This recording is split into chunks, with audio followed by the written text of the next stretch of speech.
আপনি এটিএম আজহারুল ইসলামের কাছে যান, ইমেল বিল্ডিংয়ে থাকে, যে বলবেন হামজা বইছিস, আল্লাহর ইশারা একজন মুসলমান কারারক্ষী গিয়ে দিয়ে উনি 2টা তাফসির পাঠিয়েছিল, ফি জিলালিল করা তাফিলিমুল কোরআন।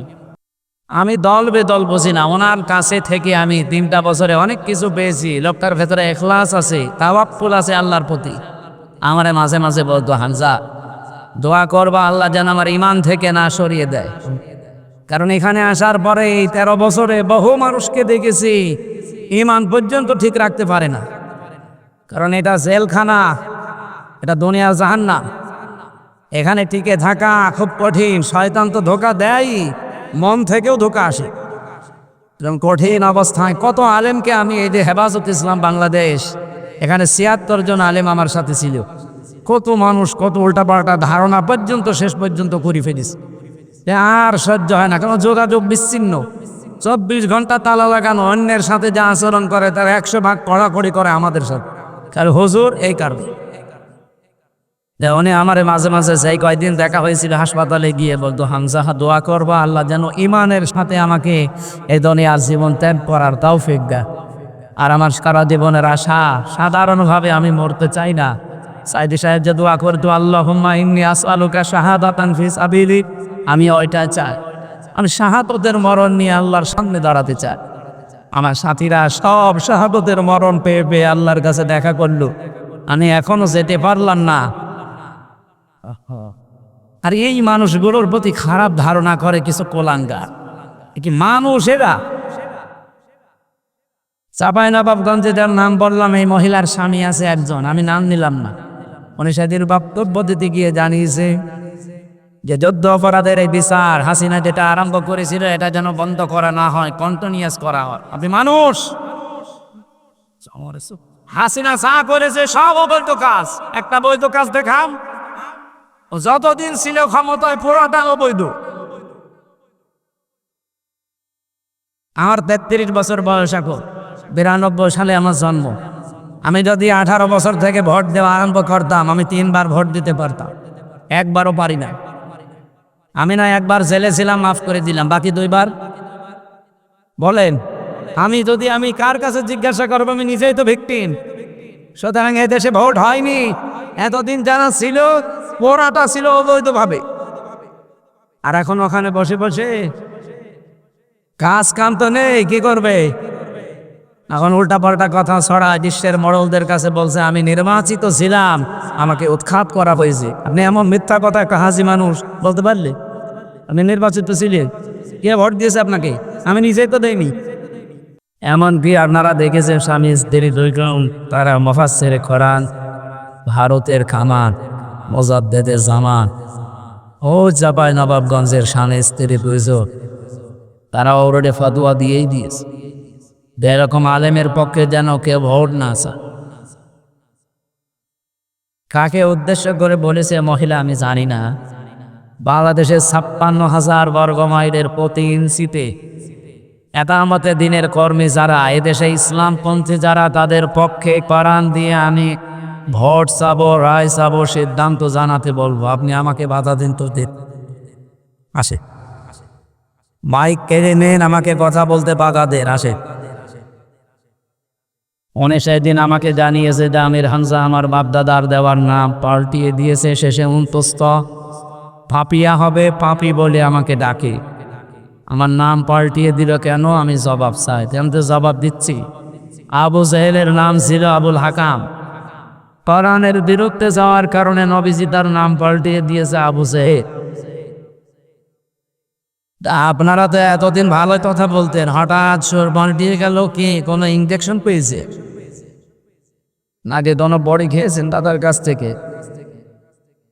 দাদার কাছ থেকে খান আর চাচার কাছ থেকে খান, যেখান থেকে খান না কেন, এই দেশের মানুষ যা বলবে এই দেশে তাই হবে। এটা স্বাধীন দেশ। এতদিন পর্যন্ত ববু ছিল, এই জন্য আমরা কিছু বলি নাই। এখন ববু নেই, সম্পর্ক। এতদিন বলতো আমাদের নাকি স্বামী স্ত্রীর সম্পর্ক, এটা মেনে নেওয়া যায়। যার সাথে উল্লেখ করে বলতো ও দাদা, তো যে অবস্থা, কোরআনে কারিমের সূরা বাকারা 221 নম্বর আয়াতের ব্যাখ্যা অনুযায়ী কোরআনে কারিমে আল্লাহ যে জানিয়েছেন, যতক্ষণ কোনো মুশরিক পুরুষ মুসলমান না হবে তার সাথে কোনো মুমিনা নারীর বিয়ে করা জায়েজ নেই। আপনারা এই কথা বলতেন কিসের উপর ভিত্তি করি? আর এখন যদি কেউ কিছু করতেও চান তাহলে দাদার মুসলমানি দেওয়া ছাড়া উপায় আছে? আর দাদার যা বয়স, আপনি হাসাম পাবেন কোথায়? আমি আর নিচে নামলাম, মুরব্বীরা আছে, এ বয়সে যদি আসামের হাতে ছুরি দিয়ে বলেন যে এ দাদার মুসলমানি দিয়ে দেন, ও সাদা দেখা যাচ্ছে মানে আগা কাটতে যে বোড়াকে কুফে দিচ্ছে। আমি আর দিছে নামতে পারলাম না। সুতরাং এই সমস্ত কথাবার্তারা যারা এতদিন বলতেন তারাও জানি এখন আর বলছেন না, কারণ দাদা মুসলমান হবে না। ওদের দাঙ্গা বাঁধিয়ে দিয়েছে মুসলমান এবং মুশরিকদের ভেতরে। পৃথিবীর নিকৃষ্ট মানুষের তালিকায় আপনি 6 জনের নাম পাবেন, তার ভেতরে নরেন্দ্র মোদীর নাম আছে 2 নাম্বার। আমাকে বানিয়ে বলছে, ওরা খ্রিস্টানরা রিপোর্ট দিয়েছে 257টা দেশ নিয়ে তারা। এই দাঁড়িয়ে আছেন কেন ভাই? বসে। দাঁড়াবেন না, ঠিক আছে, দাঁড়াতে কথা নিস্তব্ধ হয়ে যান, অতটুকু থাকবে। ওই বাইরে মানুষ দেখছে তো ওইভাবে থাকবে, একটু শোনেন। মাইক্রোসফট এটা খ্রিস্টানরা তৈরি করে, এর রিপোর্ট তারা বানিয়েছে। পৃথিবীর নিকৃষ্ট মানুষ, শুধু আমরা না, তামাম দুনিয়া তাদেরকে ঘৃণা করে, যদিও সামনাসামনি হয়তো কিছু বলতে পারে না, কিন্তু ঘৃণা করে তাদের। 1 নম্বরে নেতানিয়াহু, পৃথিবীর নিকৃষ্ট মানুষ। এর মতো অসভ্য বর্বর আল্লাহ এখন নিজের শাস্তি মনে হয় দেওয়া আরম্ভ করে দিচ্ছে। আজকে বিকাল 3:30টা থেকে অলরেডি আরম্ভ হয়েছে। দেখেছেন না দাবানল যেভাবে জ্বলছে? ওদের 108টা এই আগুন লেবানোর মেশিন অলরেডি সেট করেছে, কিচ্ছুতে কিচ্ছু হচ্ছে। কারণ এই আগুন তো আর কেউ জ্বালায়নি, জ্বালিয়েছে কে? আলিল্লাহি জুনুদুস সামাওয়াতি ওয়াল আরদ, আসমান জমিনে আল্লাহর সৈন্যবাহিনী আছে না? এজন্য ওরা আহলে কিতাব দাবি করে, যদিও আহলে কিতাব ওরা না। পৃথিবীতে এখন যারা খ্রিস্টান, ইহুদি যারা দাবি করছে আমরা আহলে কিতাব, এ মিথ্যা কথা। কারণ আহলে কিতাব হলে হযরতে মুসা আলাইহিস সালামের আদর্শ তাদের ভেতরে থাকতে, হযরতে ঈসা নবীর আদর্শ তাদের ভেতরে থাকতো। ও শয়তানরা নবীদের নামও পাল্টিয়ে দিয়েছে। আমি বাইরের দেশগুলোতে সফর করে দেখেছি, খ্রিস্টানদের সাথে মিশলে যদি জিজ্ঞাসা করি আপনার নবীর নাম কি, বলে যিশু। এই গল্প করছেন ভাই, এদিকে নিয়ে এসে তোরে কানের নিচে এমন জোরে 2টা দেবো না, বাপ বলার সময় পাবেন না, ভণ্ডামি করা জায়গা পাচ্ছ না। কত আলেম বসে আছে দেখলেন আপনি, একটা কথা বলছে কেউ?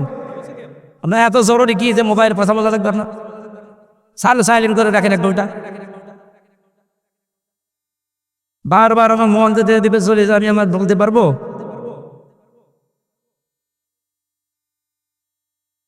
খ্রিস্টানদের নবীর নাম জিজ্ঞাসা করলে ওরা যিশু বলে, নবীর নামও পাল্টি না।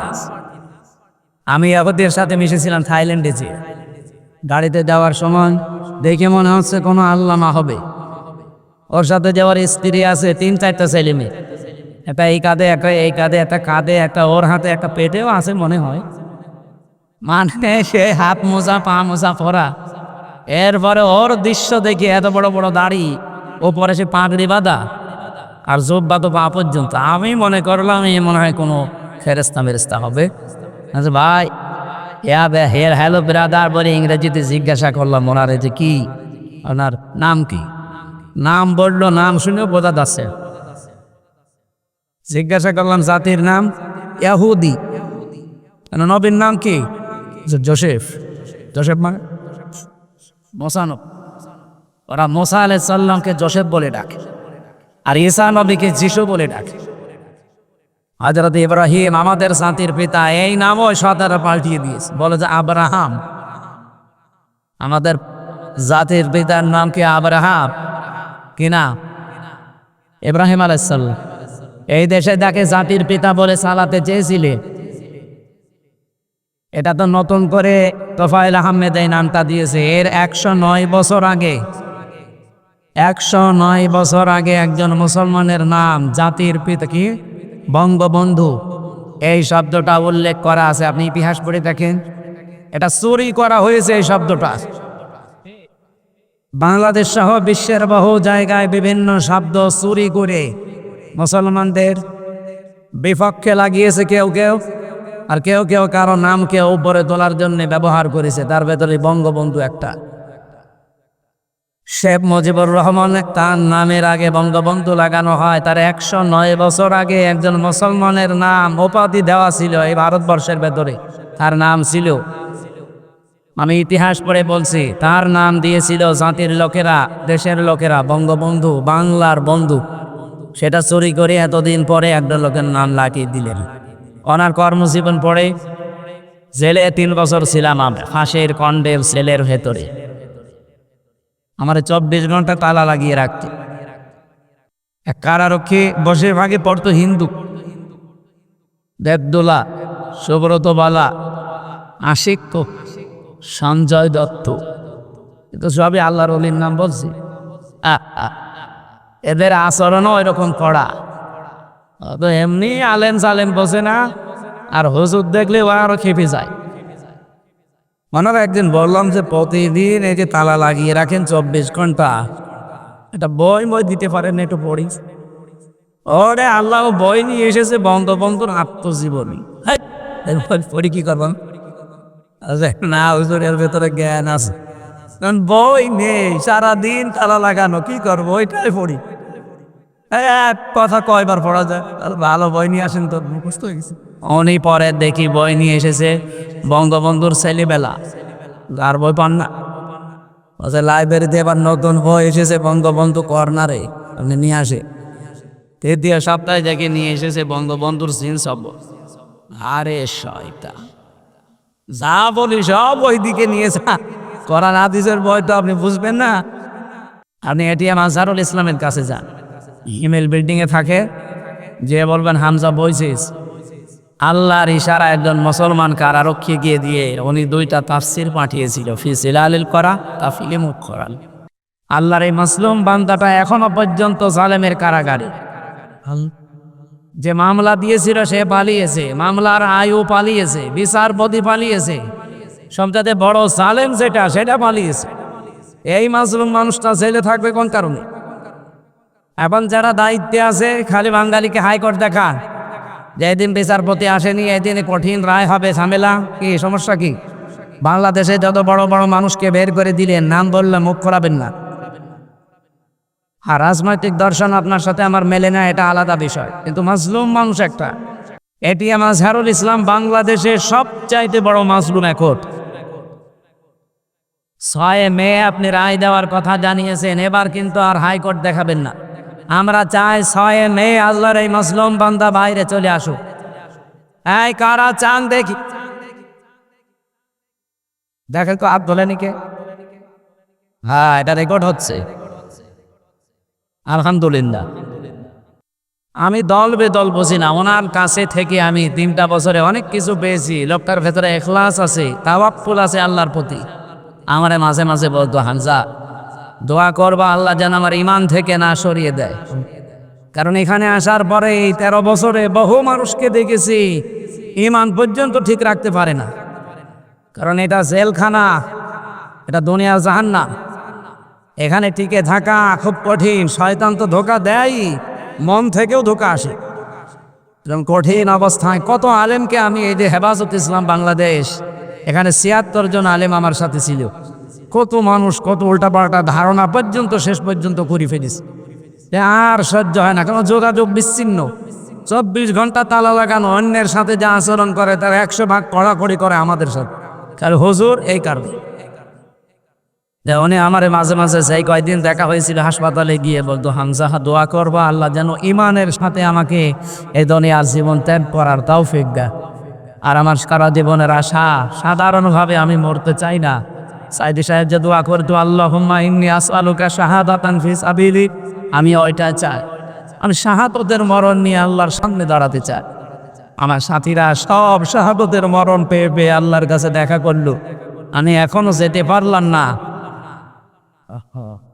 আর এই মানুষগুলোর প্রতি খারাপ ধারণা করে কিছু কোলাঙ্গার, কি মানুষ এরা। চাঁপাইনবাবগঞ্জে যার নাম বললাম, এই মহিলার স্বামী আছে একজন, আমি নাম নিলাম না। উনি সেদিন বক্তব্য দিতে গিয়ে জানিয়েছে যে যুদ্ধ অপরাধের এই বিচার হাসিনা যেটা আরম্ভ করেছিল এটা যেন বন্ধ করা না হয়, কন্টিনিউয়াস করা হয়। আপনি মানুষ, হাসিনা যা করেছে সব অবৈধ কাজ। একটা বৈধ কাজ দেখাম, ও যতদিন ছিল ক্ষমতায় পুরোটা অবৈধ। আমার 33 বছর বয়স, এখন 92 সালে আমার জন্ম। আমি যদি 18 বছর থেকে ভোট দেওয়া আরম্ভ করতাম, আমি 3 বার ভোট দিতে পারতাম, একবারও পারি না। আমি না একবার জেলে ছিলাম, মাফ করে দিলাম, বাকি 2 বার। বলেন, আমি কার কাছে জিজ্ঞাসা করবো? আমি নিজেই তো ভিকটিম। সুতরাং এদেশে ভোট হয়নি, এতদিন জানা ছিল পোড়াটা ছিল অবৈধভাবে। আর এখন ওখানে বসে বসে কাজ কাম তো নেই, কি করবে? এখন উল্টা পাল্টা কথা ছড়া বিশ্বের মডলদের কাছে বলছে আমি নির্বাচিত ছিলাম, আমাকে উৎখাত করা হয়েছে। আপনি এমন মিথ্যা কথা একটা হাসি মানুষ বলতে পারলে? আপনি নির্বাচিত ছিলেন, কে ভোট দিয়েছে আপনাকে? আমি নিজেই তো দেইনি। এখানে আমার একটা আয়াত মনে পড়ছে, সূরা আলাম নাসর, বলবো? এটা আমার আশার বাণী সঞ্চার করে। আল্লাহ রাব্বুল আলামিন বলেন, ইন্না মা'আল উসরি ইসরান, ইন্না মা'আল উসরি ইসরা। শব্দের দিকে খেয়াল করেন। আল্লাহ উসরুন দেওয়ার আগে আলিফ লাম দিয়ে তার আগে মা দিয়েছেন, এর আগে আবার ইন্না দেওয়া আছে, এর আগে ফা আছে। আমি চিন্তা করেছিলাম আয়াতটা নিয়ে, এটা তাফসিরে ফি জিলালিল কোরআন টিকায় পাবেন। সাইয়্যিদ কুতুব রহমাতুল্লাহ আলাইহি ব্যাখ্যা দিতে গিয়ে লিখেছেন, আল্লাহ পাক কেন উসরুন শব্দের আগে আলিফ লাম দিয়ে নির্দিষ্ট করে দিলেন এটা মারেফা, কিন্তু ইসরা এটা আগে আলিফ লাম নেই, এটা অনির্দিষ্ট না কেরা করলেন কেন? মুফাসসির বলেন, দুনিয়াতে কেউ যদি একটা কষ্ট সহ্য করে, একটা কষ্ট যদি দুনিয়ায় কেউ পায়, 3টা কারণে মাস্ট বি, এজন্য আল্লাহ ইন্না দিয়েছেন, অবশ্যই তাকে আমার আল্লাহ কমপক্ষে 10 থেকে 70টা সুখ দুনিয়া আখিরাতে মিলে ভোগ করাবে। আপনারা সহজে না বুঝলেও আলেমরা বুঝে ফেলেছে। আপনি কষ্ট পেলেই শান্তি পাবেন 70টা না, কষ্ট পাওয়া লাগবে 3 কারণে। কষ্ট তো হাসিনাও পেয়েছিল যাওয়ার দিন, এ পায়নি। কি কন্দন দেখেছেন, মনে আছে স্বামী মরে গেছে। কষ্ট পেলেই হবে না, কষ্ট পাওয়া লাগবে কয় কারণে। আর জয় বলেন, 1 নম্বরে আপনার কষ্টটা যদি হয় আল্লাহর জন্যে, 2 নম্বরে কষ্ট যদি হয় রাসূলুল্লাহর জন্যে, 3 নম্বরে কষ্ট যদি হয় মানবতার জন্যে। আপনি তাফসিরে ফি জিলালিল কোরআনে আয়াতের তাফসির খুলে দেখবেন বাংলায় লেখা আছে এই কথাগুলো। আমি সব মিশে পড়ে এসেছি, এর জন্য বলছি। আর আসবাড়িবাসী খুব খেয়াল করে, পৃথিবীতে এই 3টা কারণে যদি সত্যি আপনি কোনোদিন একটাও কষ্ট পেয়ে থাকেন, মাস্ট বি, আল্লাহর কসম, আল্লাহ আপনাকে কমপক্ষে 10 থেকে 70টা সুখ ভোগ করাবে। সিস্টেম অপর পৃষ্ঠায় দেখুন, আয়াতটা আল্লাহ রিপিট করেছেন, পরে আরেকবার বলেন, ইন্না মা'আল উসরি ইসরা, অবশ্যই কষ্টের সাথে সুখ। এ বলার পরেই তিনি রিপিট করলেন কেন আবার আরেকবার? সাইয়্যিদ কুতুব বলেন, আরেকবার রিপিট করার পেছনে কারণ হচ্ছে, দুনিয়াতে কেউ যদি একটা সুখ ভোগ করে, আর সুখটা যদি হয় অবৈধ সুখ, এদিকে তাকান, আপনি যদি দুনিয়াতে একটা সুখ ভোগ করেন আর সুখটা যদি হয় অবৈধ সুখ, একটা সুখ ভোগ করার কারণে কমপক্ষে দুনিয়া আখিরাত মিলে 70টা কষ্ট, অপমান, অপদস্থ, অবল্লান আল্লাহ আপনাকে দান করবে। কি কিছু বুঝলে? আপনি অবৈধভাবে যদি সুখ একটা ভোগ করে থাকেন, কষ্ট পাবেন কয়টা? 70টা। বলেন বলেন, আরেকবার বলেন। এবার আপনি মিলান আপনার জীবনে অবৈধ কোনো সুখ আছে কিনা। এটা বড় কিয়াম প্রেম যারা করে সুখ পায় না, বলছেন না পার্টি করেছে করে যে তারে জিজ্ঞাসা করেন 2-3 ছেলে মেয়ে ধুয়ে আল্লাহ রাস্তা চলে যাচ্ছে শোক না পেলে শান্তি না পেলে এমনি যায় নাকি জেলা এসব নেই আছে মানে এখানে অনেকে বসে আছে যারা এই পরকীয়া প্রেমী আছে এই শোক পান শান্তি পান এই শোকটা কি বৈধ না অবৈধ এ পর্যন্ত বুঝেছেন যে অবৈধ সুখ কাজ যদি না ছাড়েন যতই সুখ পান এক একটা সুখের কারণে 70টা দুঃখ পাওয়া লাগবে কারণ এই মুহূর্তে আপনাকে তওবা করার জন্য আমি আহ্বান জানাই যারা এখানে এরকম লাইনে আছেন এক্ষুনি মোবাইল নাম্বার ডিলিট করে দেন এই কথা বলা যাবে যারা যারা এই লাইনে আছেন এই মুহূর্তে আপনাকে আমি এই তওবা করাবো মাহফিল দিয়েছেন পরিবর্তনের জন্যে তাড়াতাড়ি ডিলিট করে মোবাইল হাতে নেন কারো ভাবের সাথে লাইন চলছে কারো পরকীয়া প্রেম চলছে প্রতিবেশীর স্ত্রীর সাথে অনেকের বেশিরভাগ লাইন চলে বিবাহিত মেয়েদের সাথে হাতাড়ি করেন বলছি এখন মোবাইল নিয়ে উঠেছে কবে মোবাইল নাম্বার ডিলিট করে দিন এখন যদি নাও মোবাইল নিয়ে এসে থাকেন বাড়ি যেয়ে ডিলিট করে দেবে কারা কারা রাজি আছেন দেখি দাড়ি মুখে নিয়ে আর সাথে লাইন চলছে আপনার আপনি হাত ধরতে গেলেছেন আপনার হাত তোলা ঠিক আছে দাঁড়িয়ে গেল মানুষ খারাপ হতো আর টবির মাথা থেকে খুলে দাড়ি কেটে লাইন করবে না রাজবাড়ি মনে হয় এরকম মোটামোটা কাজ হয় না কারণ কাজ হবে কি করে এ জেলায় তো হালাল জিনিস আছে সেই নদীর দাঁড়ে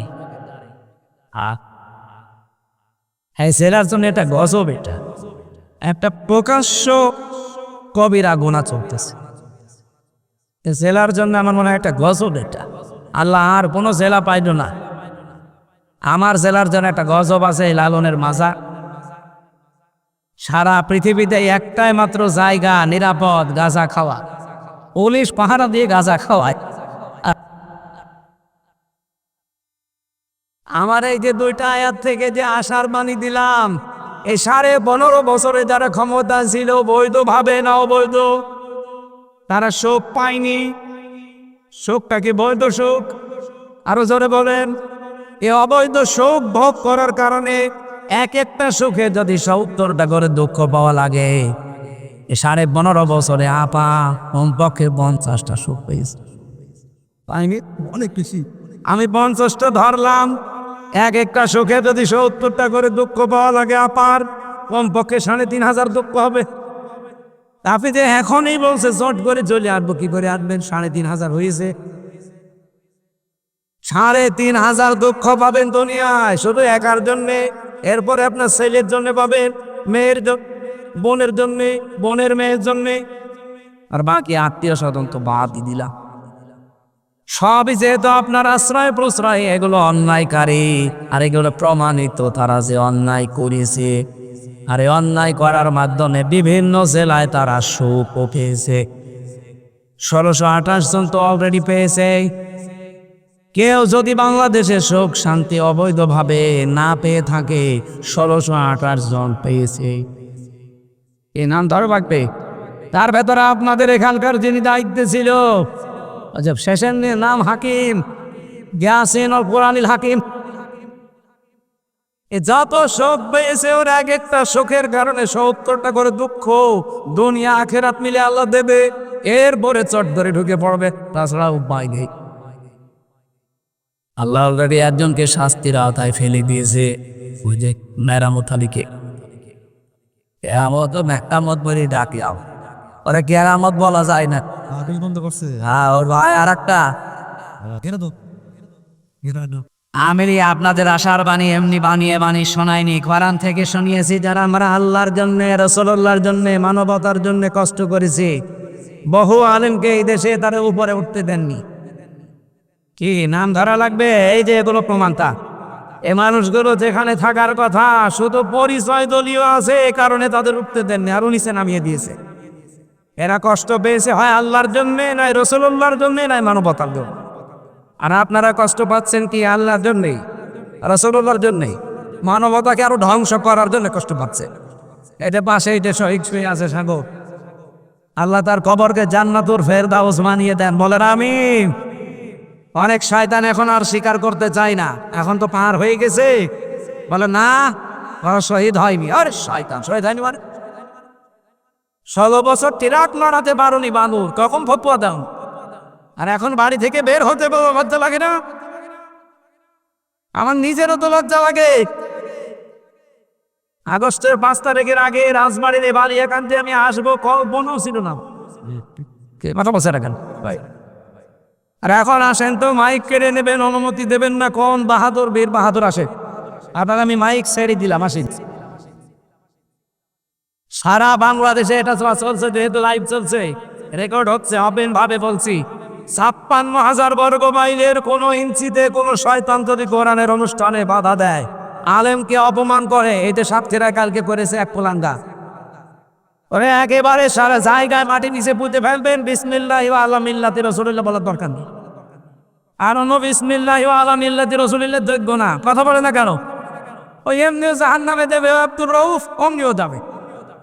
আলেমকে অপমান করার নবীকে অপমান করার সমান। আর কথা বলেন না কেন? আপনাদের কপালে 15.5 বছরে এমনি আগুন লাগে না, বহু আলেমকে অপমান করেছে। কি গালি দিত রিমান্ডে, আমার মা বাপ পেনে গালি দিত। কি করেছি আমি এত? যে কয়টা রিমান্ডে অফিসার পেয়েছি বললাম কাটও না, আমার তো খাটের মতোই লাগে দেখ।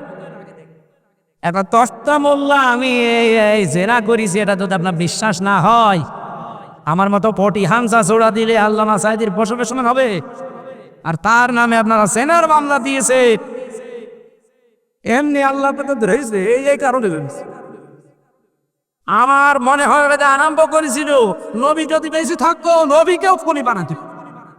আমার ভাইরা, আমি আশার বাণী বলছিলাম না, এই জন্যই বলছি, যারা এতদিন সুখ পেয়েছেন আপনি বিশ্বাস করতে পারেন কমপক্ষে দুনিয়া আখিরাত মিলে আপনাকে 70টা দুঃখ আল্লাহ দেবেই।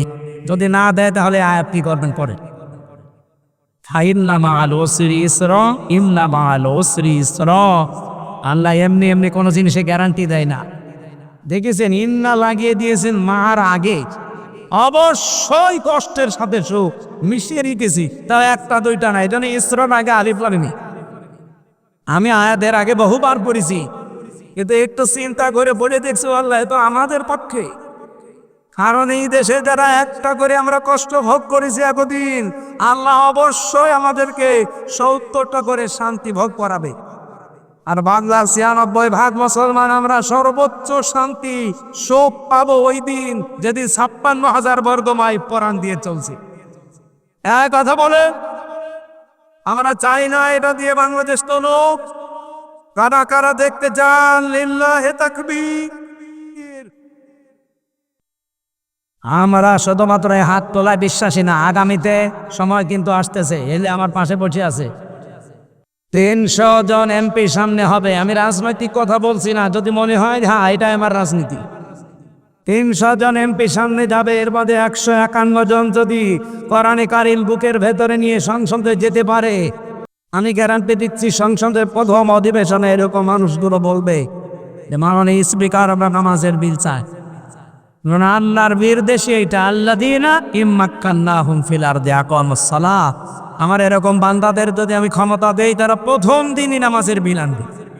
আর আমার বিশ্বাস মাওলানা আব্দুল হাই জাদ্দারের মতো মানুষ, মাওলানা নুরুল ইসলামের মতো মানুষ যদি সামনে বুকে কোরআন নিয়ে যেতে পারে সংসদে, 151 জন মাত্র, এরা যে প্রথম অধিবেশনে যদি বলে আমরা নামাজের বিল চাই, উনি বলবে হাত তোলেন, এরকম 151 জন হাত তুললে নামাজের বিল খাই।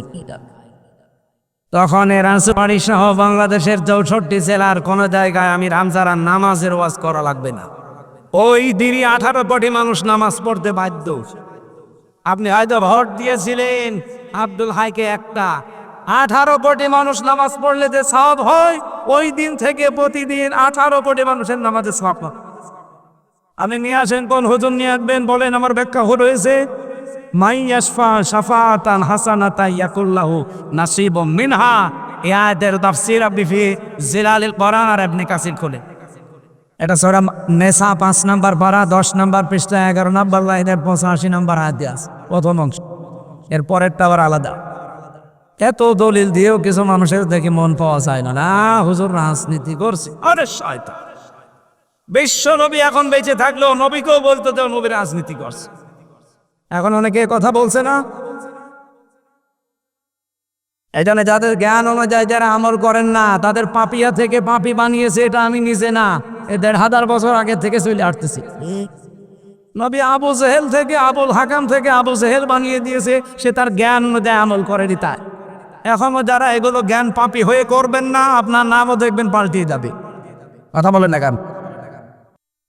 আমরা যেহেতু কোরআনে কারীম শোনার জন্য এসেছি, আমরা প্রবেশ করছি তেলাওয়াতকৃত আয়াতে। দল মত জাতি বর্ণ ধর্ম নির্বিশেষে আজকের অনুষ্ঠান এটা শুধু মুসলমানদের না, অন্য ধর্মের যদি এলাকায় কেউ থাকেন সবার জন্য কোরআন শরীফ। এটা শুধু মুসলমানদের বাপ দাদার সম্পদ না, মানুষ ছাড়া তাদের জন্য। এই জন্য আল্লাহ দিয়েছেন হাযা বায়ানুল লিন্নাস হুদাল লিন্নাস। মানুষ পদবাচ্চে যারা বিবেচিত তাদের জন্য আমার এই কোরআন। কাদের জন্যে? কোন মানুষ?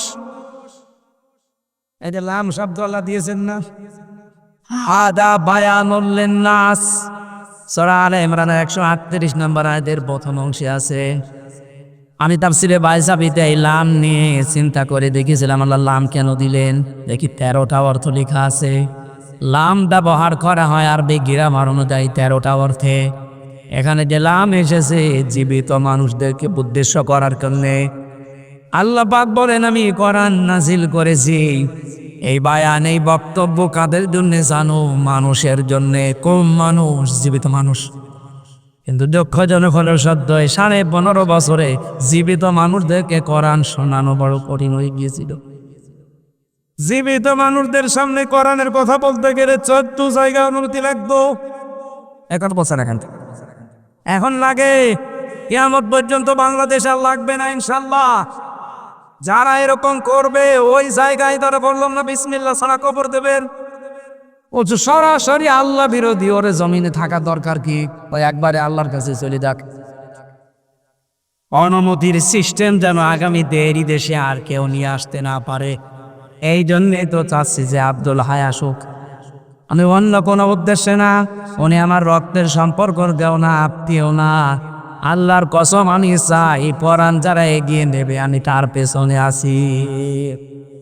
আর আমাদের হতাশ হওয়ার কোনো কারণ নেই, ভয় পাওয়ারও কোনো কারণ নেই। অনেকে এখনো ভয়ে আছে, হতাশা না, কোনো হতাশা নেই। এর আয়াতের পরবর্তী শব্দ দেখে সূরা আলে ইমরান 139 নম্বর আয়াতে আমি আলেমদেরকে বলছি এবার, ওয়ালা তাহিনু ওয়ালা তাহজানু ওয়া আনতুমুল আ'লাউনা ইন কুনতুম মুমিনিন। আল্লাহ বলেন ভয় পাবে না, হীনমন্য হবে না, ভেঙে পড়বে না, সাহস হারাবে না এবং চিন্তাও করবে না। তোমরাই বিজয়ী হবে যদি মুমিন হতে পারো। আয়াতটা পড়ার পর আমি চিন্তা করেছিলাম আল্লাহ কিন্তু আরবি গ্রামার বা বালাগাত মানতে কোনো যাই আয়াতটা মেলে নাই, এটা ভুল। কি যারা আলেম আছে জিজ্ঞাসা করেন তো আয়াতটা ঠিক আছে কিনা, আরবি গ্রামার অনুযায়ী মেলছে না। ওয়া আনতুম আ'লাউনা হওয়ার কথা ছিল, আ'লাউনার আগে আলিফ লাম দিলেন কেন? মুবতাদা যদি মারিফা হয় খবর হবে নাকেরা, এটা আরবি গ্রামারের নিয়ম। খবর গো আল্লাহ আলিফ লাম দিয়ে নাকেরা করে দিলেন। আ'লাউনার আগে আলিফ লাম আছে, আনতুম আ'লাউনা অর্থ হয়ে যেত। কিন্তু আল্লাহ কেন আলিফ লাম লাগিয়েছেন জানেন? এটাও বাইসাবিতে আছে, মুফাসসির লিখেছেন ইফিদুল হাসরা, হসরা। খবর যদি মারেফা হয়ে যায় তাহলে হসরের ফায়দা দেয়, কারণ বাংলা অর্থ আসে হবে, শেষে হসাই আছে। আল্লাহ বোঝাতে চেয়েছে চিন্তা করবা না, ভয় করবা না, মানে দুশ্চিন্তাও করবা না, বিজয় তোমরাই হবে, বিজয়ী তোমরাই হবে। গ্যারান্টি দিচ্ছে কে? এদের কোনো চিন্তা নেই, কোনো ভয় পাবেন না। সামনে সদিন আসতেছে আল্লাহর কোরআনের আয়াত অনুযায়ী, কারণ কষ্ট আমরা কম পাইনি।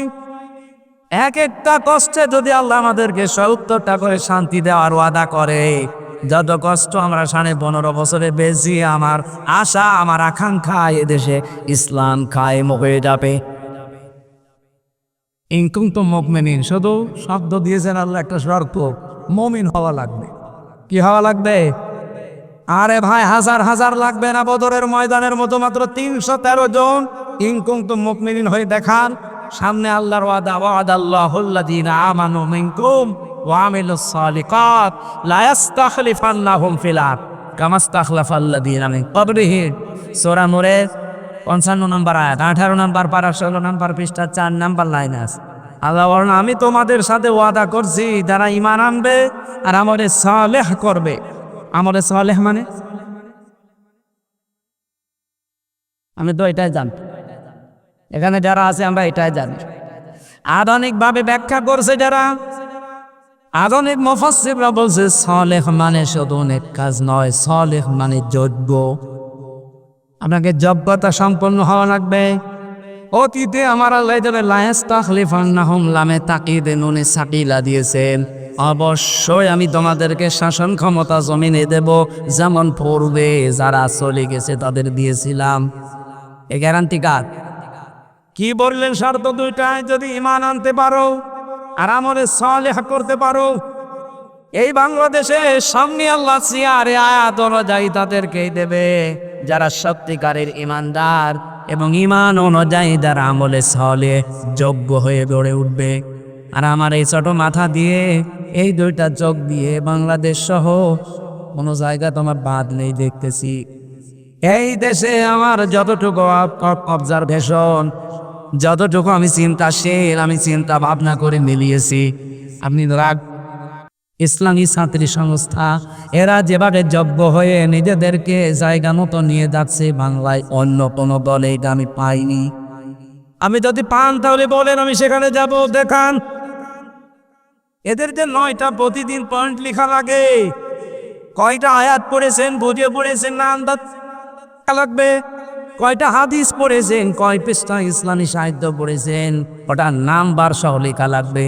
নামাজ কি একা একা পড়েছেন না জামাতে পড়েছেন লেখা লাগবে। শুধু লিখে শেষ না, 1 মাস পরে এটা দেখানো লাগবে। এবার বসে নাকি আপনাকে যোগ্য করে গড়ে তুলবে, আপনি 6 মাসে কাটার এভাবে করেন, দেখেন সোনার মানুষ হয়ে যাবে যদি মন থেকে করতে পারে।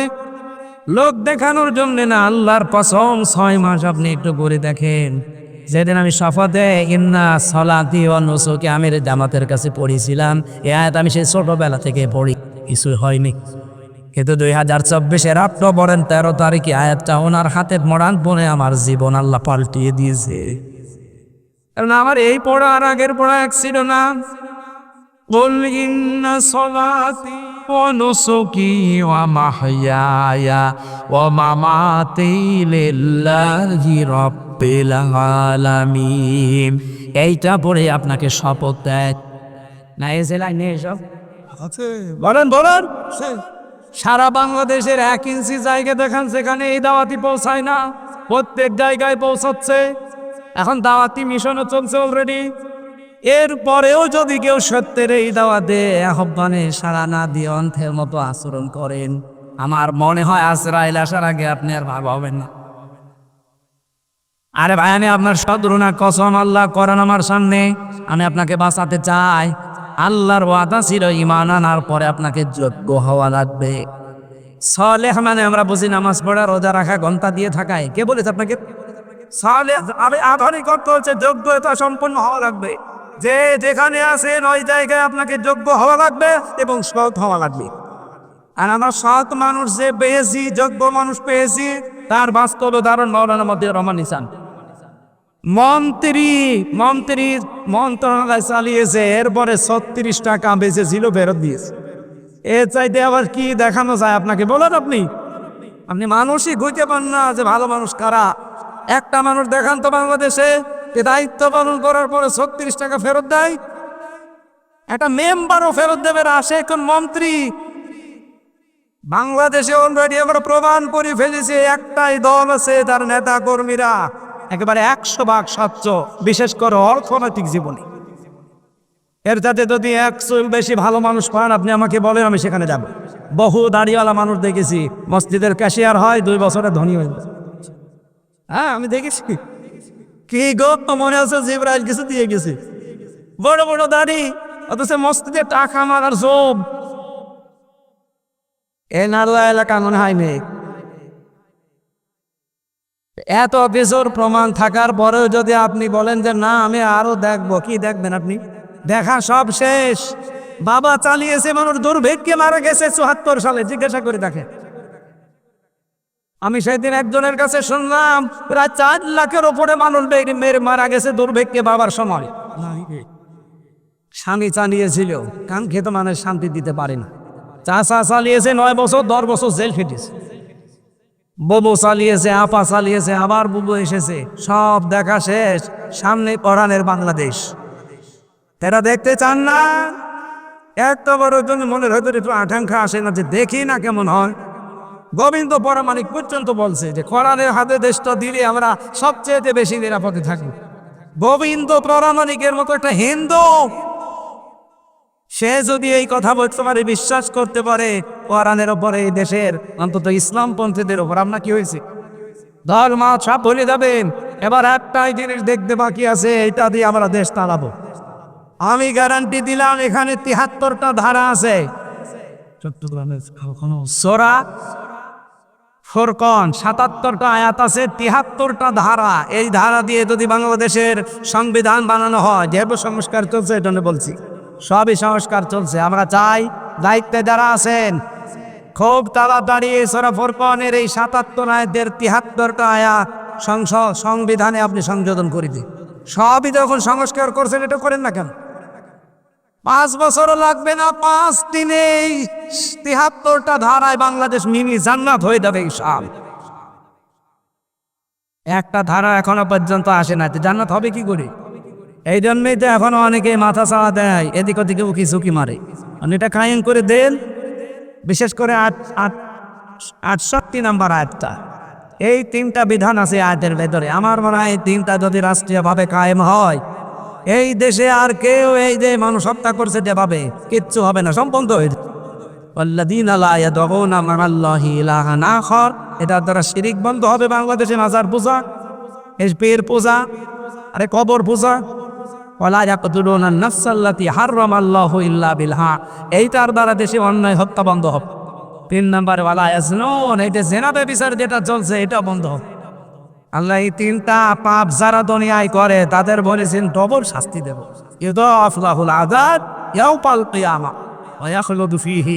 মহানা আল্লাহ আমাদের হেফাজত করুন এবং আমাদের আশা এই ৭৩টা ধারা যারা বাংলার সংবিধানে সংযোজন করা হয়, এটা শুধু আমার একা দাবি না। আপনি কাছে জিজ্ঞাসা করে দেখেন, ১০০ জনের ১০০ জন মানুষ বলবে আমরা এই ধারাগুলো চাই।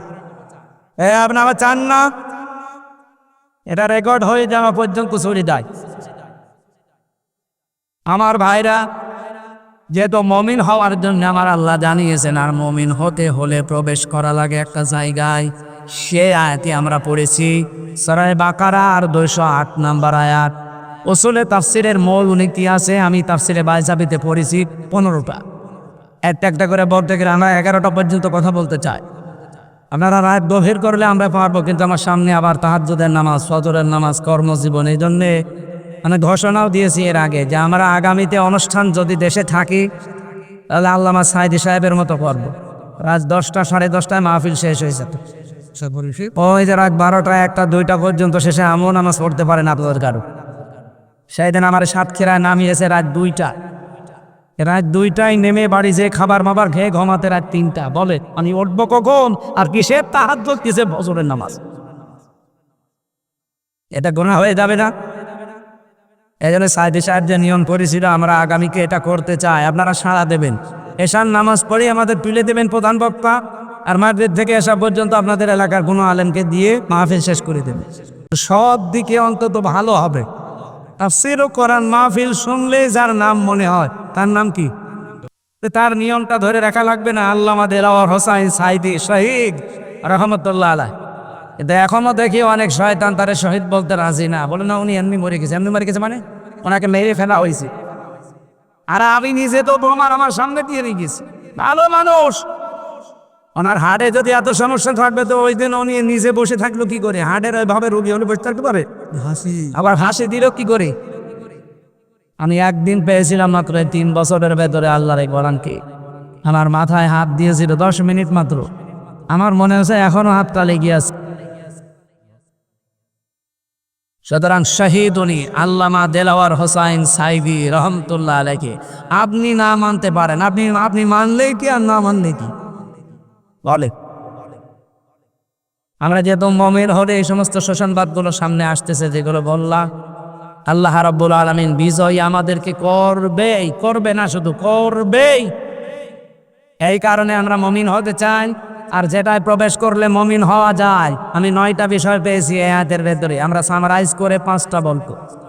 আপনারা থাকবেন কিনা 5টা পর্যন্ত বলে ওঠাউটি করা যাবে না। জবান খুলে কোরআনের এই আয়াত থেকে আগে পড়ে। মেয়েরা এসেছে অনেক কিছু সরে 4টি প্যান্ডেল মেয়েদের 5টা। ঠিক আছে, ইনশাআল্লাহ দেখি শেষের পয়েন্টটা মেয়েদের জন্য বাপু। আউযু বিল্লাহি মিনাশ শাইতানির রাজিম।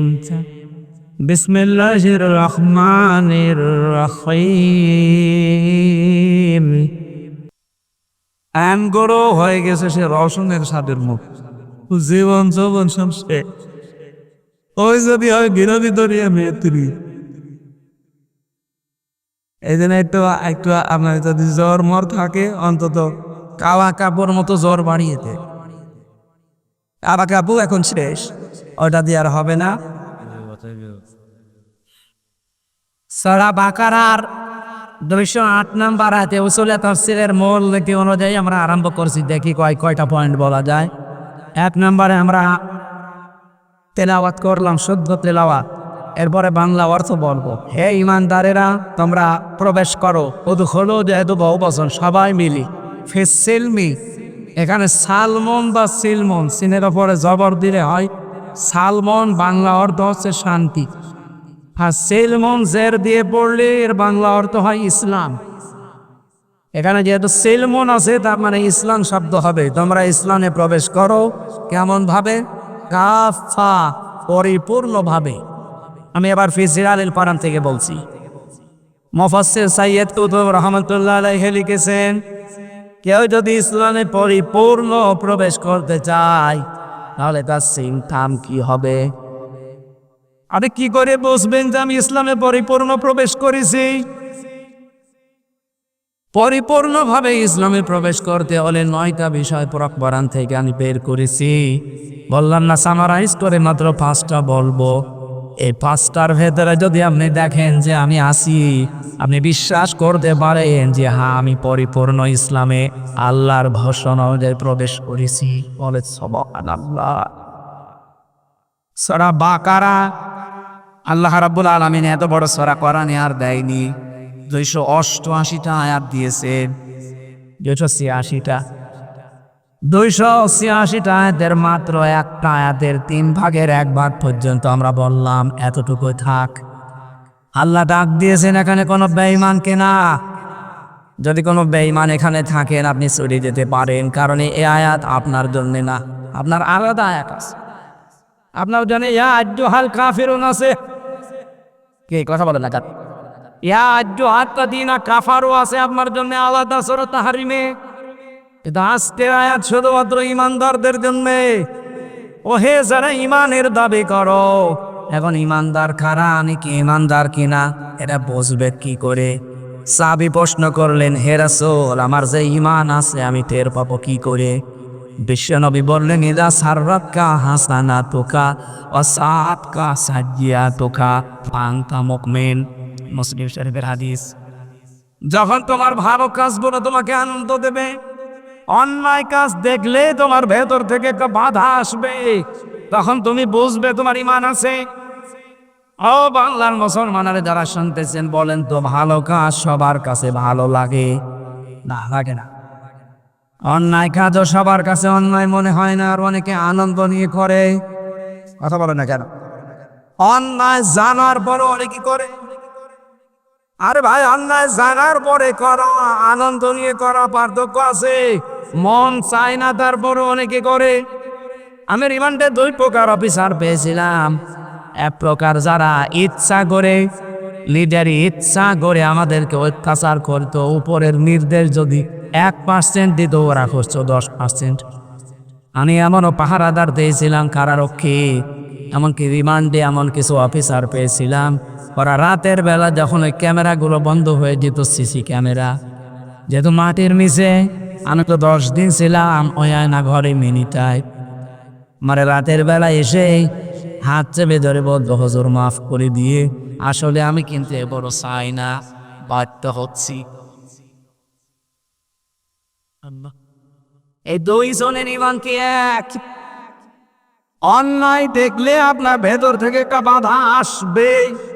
যদি বাধা না আসে, আপনি বুঝবেন আপনার ইমান নেই। হ্যাঁ, আপনি নামাজ পড়তে পারেন, নামাজ আপনার প্রতি আব্দুল্লাহ ইবনে উবাইও পড়তো। আপনি রোজা রাখতে পারেন, সেও রোজা রাখতো, কিন্তু তার ইমান ছিল না। আজ বাংলাদেশে বহু মানুষ আমরা ঠিক এই কায়দায় আছে, দেখতে মনে হয় জিবরাইলের ছোট ভাই, তো ভেতরে ইমান নেই। অন্যায় দেখলে আপনাকে প্রতিবাদ করা লাগবে, হয় হাত দিয়ে।